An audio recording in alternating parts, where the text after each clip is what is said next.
Hey, Edward. So Hey. today we're gonna discuss and talk a little bit about mutual TLS.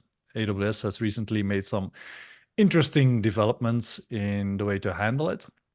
So without further ado, let's talk about mutual TLS, like how it differs from the traditional TLS, and get the discussion going from there. So basically, TLS, the most of us will be familiar with it. Mutual TLS is basically that you have a certificate that the source can check the sender, but then you have another certificate that the sender can also check the source. It's using X509 certificates, if I'm not Yeah. mistaken.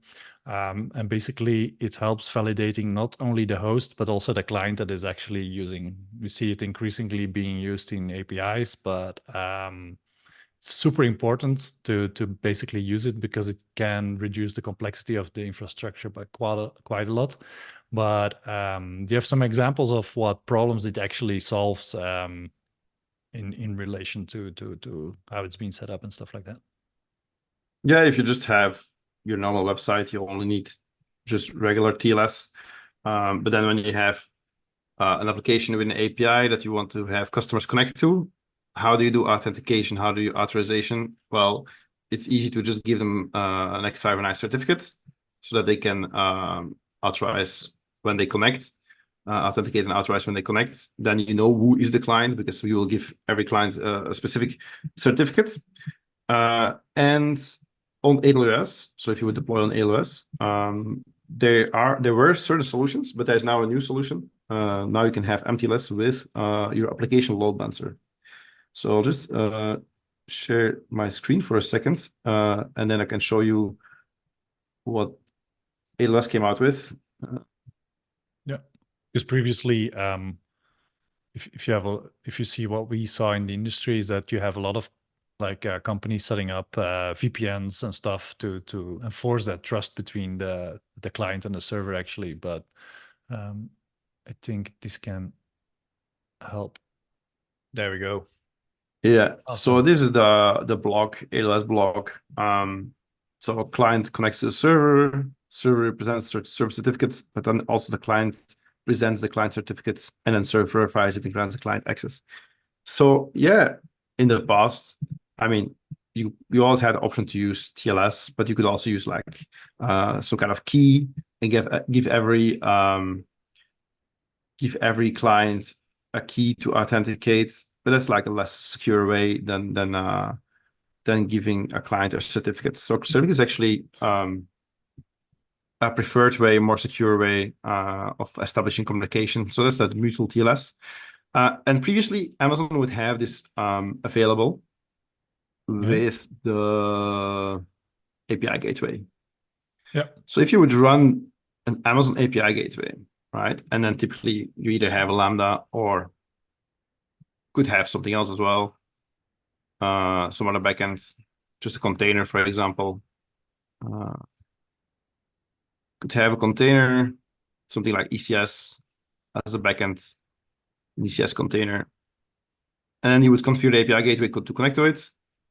You would have a client connecting to the API gateway. So you would have a client here.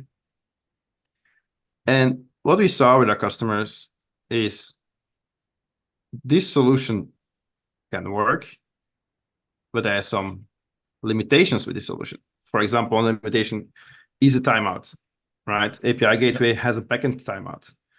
It's like 29 seconds or something like that. So if your software works in a way that your backend takes more than 29 or 30 seconds to execute, this solution would not work for you. Yeah.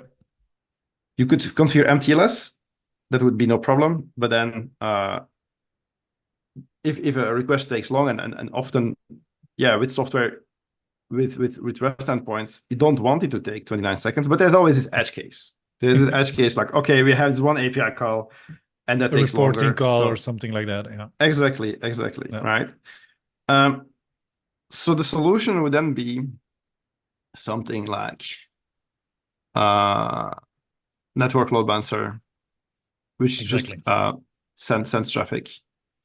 And then you could have like an advanced API gateway. right? But then you're getting outside the AWS ecosystem, right? Because then you're gonna, for example, implement an Envoy proxy, Envoy, and then here you would do, for example, mTLS and routing and everything that you want to do, just to come across, just to fix the downsides that you have with one solution. You would kind of build your own solution, but your own solution is also difficult to maintain because Envoy brings out new versions, and then you need to keep that up to date. It's not tied in with the AWS ecosystem with the other AWS products, so it already gets like quite difficult to do this kind of setup. I mean, initially it works, but long term to maintain it, it's quite a lot of work. Yeah, also generating certificates, all that stuff, maintaining the infrastructure, creating single points of failure, because it's like the entry point of your application. If it's not managed by something of Amazon, it tends to you would then break have sometimes, and then you might have to run two of them already. Yeah, exactly. Because indeed, API Gateway runs two for you in every AZ, and here you already have to do it manually, right? You have to say, okay, I'm gonna run two of these. But then you have a config here. How do I make sure that the config is in sync? Things like that, you know. So it's not obvious. It always looks easy on paper, but then when you have to maintain it, then it starts getting difficult. Then now, okay, you have this application load balancer, which opens just some more possibilities, some other architecture that you could design. The application load balancer right here, and the timeout here. The backend timeout is not 30 seconds, so it's much higher. I think it's 60 seconds by default, but you can increase it to a very high number, which fits a lot more use cases, right? And there's also a lot of people that say, okay, Amazon API Gateway, I like it. But it's a very difficult service to work with. So if you just want more kind of lower abstraction, you know, like you don't want to have all the bells and whistles of the Amazon API Gateway. You don't really need an advanced API Gateway. You just want to kind of say, I have this load balancer. These are my routes. This can be an easier solution. And also the way that you pay for it is also different, right? So you could have a lot more requests here. Here you really have the Amazon API Gateway. You pay for the requests. Here's more. I mean, you also pay for the routing. There's a routing element there to compute the rule where it's going to end up. But in general, application load balancer can be for cheap, depending on the depending on the access pattern. So the Amazon API Gateway is not always a complete fit. I mean, it's a great service, right? Because you have all these advanced gateway features just if you need them. If you need them, right? Absolutely. But we also saw that Amazon is getting super complex in Amazon. You have all these products. Some people just want simple products. Amazon the application load balancer is like a simple product, not too many bells and whistles that you can use. And if you now you can use mTLS on the application load balancer. There's actually a huge benefit for any Amazon customer that runs just application load balancer and then wants to use mTLS to protect their API endpoints, basically, right? So you're not going to use it for your general website that everyone has to visit, but then when you need to integrate, when you need to give a customer access to a protected API, then you would use something like mTLS.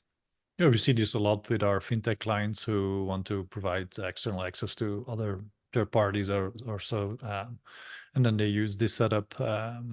Depending on how modern the counterparty is, of course, that they are able to do it this way. But yeah, it works. It works great, especially the simplicity of managing the certificates, and in most cases like in our reference architecture stack, like the application load balancer is already there. So it's basically it's not as simple as just checking a box, but it comes close to it in comparison to building up knowledge about Envoy, deploying containers for Envoy, adding a network load balancer, splitting off like certain API endpoints to that network load balancer in comparison to the application load balancer. It's all a lot of infrastructure involved that has been mitigated. Fixing security bugs. Exactly. If you see the release schedule of Envoy,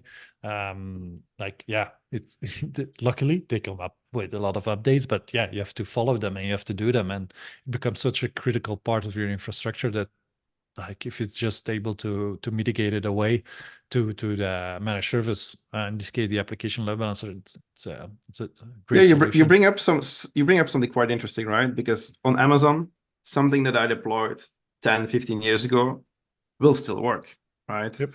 S3, the API didn't change. Every API upgrades or every change that Amazon did is transparent for you. You don't have to update your SDK. At some points you have to, but they are very good in communicating when there's actually a breaking change. Yeah, absolutely. 1,000 But emails. then, yeah, but then with cloud native software, okay, it's quite interesting. It's open source. You can use it. It doesn't cost you extra money. You can just deploy it. But what a lot of people struggle with at that point is you have to follow their release schedule. And all these like Envoy, like Kubernetes, they release a lot of new versions. So you run an Envoy or Kubernetes, and 6 months later you're already missing 2 versions sometimes. Yep. So it's very difficult to catch up with them. So if you have like a stable business and you don't really want to update your infrastructure components every 6 months, every year, it's quite interesting that you could actually go with AWS native AWS products, don't have to update at all for years. Yep. But when you go for the cloud native versions, there's a very high, it's very likely that you will have to do multiple upgrades. And those take time, and you have to be very careful. And they can be downtime if you do them wrong. And you need to have someone in the company that knows about Envoy, that knows about if you run Envoy and Istio, that knows about Envoy and Istio. If you run Kubernetes, that knows about Kubernetes. But then you have all these dependencies and these modules and these plugins. So you need some people. Maybe then you need more than one person that knows about all these components. So then it already starts to get really difficult. And then because then the discussion we also have sometimes. And then what is the effort? What is the biggest effort? Trying to get rid of this 60 seconds API call if you want to use the Amazon API Gateway, right? Or building more infrastructure, right? And that's like the discussion that we often have, right? What is the best way forward? Can we do a clean setup by fixing some things?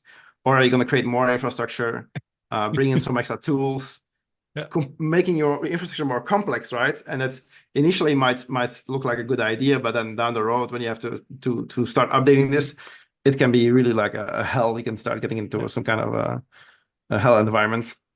Yeah, and also like it's like you said, it takes a lot of time to maintain it, and preferable it's being maintained by multiple people, so the person who actually set it up can actually be on holiday and doesn't need to be on call or leave the 24/7 or leave the company.